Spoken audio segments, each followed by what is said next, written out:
ఎటువంటి తీసుకుంటే బాగుంటుంది? అబ్సల్యూట్లీ.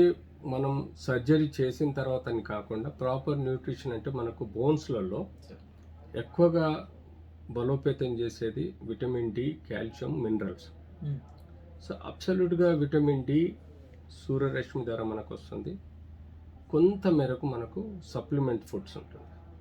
కాల్షియం ఎక్కువగా milk, green vegetables, green salads products ద్వారా మనకు ఎక్కువ శాతం వస్తుంటుంది.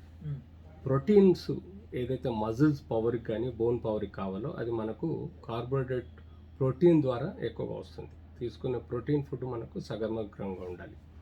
అంతేకాకుండా ఎనర్జీ లెవెల్స్ ఇంప్రూవ్ చేయడానికి కాస్త మనకు కార్బోహైడ్రేట్ ఫుడ్ కూడా తీసుకోవాల్సిన అవసరం ఉంది. అంటే మన కార్బోహైడ్రేట్ అంటే rice or rice varieties, roti or wheat varieties కార్బోహైడ్రేట్లో ఎక్కువ శాతం ఉంటాయి, పిండి వంటలు కానివ్వండి.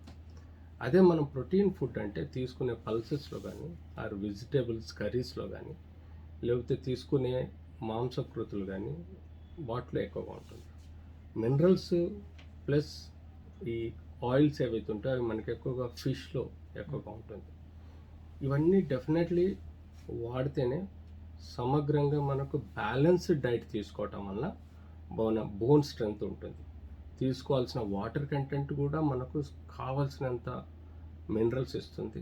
జ్యూసెస్ కూడా కావాల్సినంత మినరల్స్, విటమిన్స్ ఇస్తాయి, యాంటీ ఆక్సిడెంట్స్ ఇస్తాయి. వీటి వల్ల మన బాడీలో సమగ్రంగా ఈ యొక్క న్యూట్రియంట్స్ మెయింటైన్ చేసినప్పుడే ఈ బోన్స్ చుట్టూ ఉండే కండరాలు, లిగమెంట్స్ స్ట్రెంగ్త్ ఉంటేనే బాడీ ఫిజికల్గా కూడా యాక్టివ్గా ఉంటుంది. Thank you sir. Thank you so much. Thank you. Cut చేసుకో.